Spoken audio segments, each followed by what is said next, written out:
Inquilab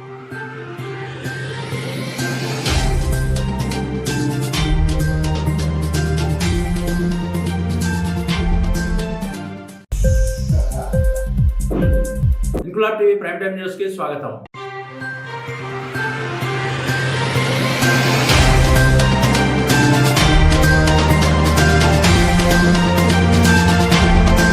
Vizianagaram RTC complex వద్ద ఒక్కసారిగా బస్సులు ఆగిపోవడంతో అష్ట దిగ్బంధనమై అకస్మాత్తుగా ట్రాఫిక్ స్తంభించింది. కాంప్లెక్స్ ఇన్ గేట్ లోపలకు ఒకేసారి విశాఖ, సాలూరు నుంచి వచ్చే బస్సులు, ఒకదానికి ఎదురుగా చీపురుపల్లి, శ్రీకాకుళం నుంచి వచ్చే బస్సులు వెళ్లే సమయంలో బస్టాండ్ లో ఉన్న బస్సులు ఒక్కసారిగా వెనక్కి తీసేసే క్రమంలో బస్టాండ్ లోకి వచ్చే బస్సు ఆగిపోవడంతో దాని వెనకే లోపలికి వచ్చే బస్సులు ఒకదాని వెనకాల ఒకటి నిలిచిపోయాయి. క్రమంగా బస్టాండ్ ఇన్ గేట్ వద్ద బస్సులు నిలిచిపోవడంతో ట్రాఫిక్ స్తంభించింది. అదే సమయంలో అదే జంక్షన్ వద్ద తోటపాలెం వైపు ట్రాఫిక్ ఎస్ఐ రాజు ట్రాఫిక్ ఉల్లంఘనలకు జరిమానాలు వేస్తున్నారు. కాంప్లెక్స్ జంక్షన్ ఒక్కసారిగా ట్రాఫిక్ స్తంభించగా ఇంక్లాబ్ టీవీ ప్రతినిధి భరత్ కుమార్ కాంప్లెక్స్ వద్ద ప్రయాణికులు అనుభవిస్తున్న నరకాన్ని ప్రత్యక్షంగా తన కెమెరాలో బంధించారు. అప్పుడు ట్రాఫిక్ పీసీలు విజయ్ మరో ఇద్దరు వచ్చి కాంప్లెక్స్ లో ఆగిపోయిన బస్సులను, ఆగిపోయిన ట్రాఫిక్ ను క్రమబద్ధీకరించడంతో అక్కడి ప్రజలు ఊపిరి పీల్చుకున్నారు.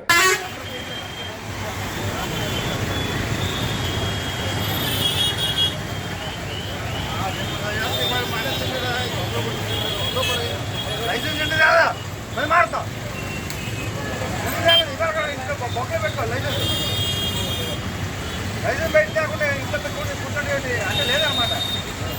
అది అలా చెప్పు అవునండి. ఇల్లే గుర్తుపెడుతుంది.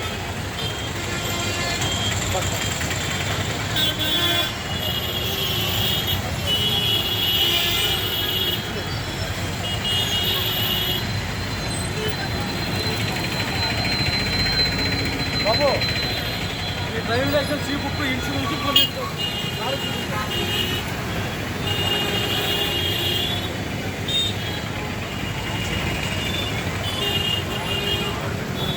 డ్రైవింగ్ లైసెన్స్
ఇంక్లాబ్ టీవీ వీడియోలు మీకు నచ్చినట్లయితే లైక్ చేయండి, షేర్ చేయండి, కమెంట్ చేయడం మర్చిపోకండి. సబ్స్క్రైబ్ చేయని వాళ్ళు వెంటనే సబ్స్క్రైబ్ చేసుకోండి. మా వీడియోలు మీరు వెంటనే చూడాలనుకుంటే కింద ఉన్న గంట సింబల్ని గట్టిగా కొట్టండి.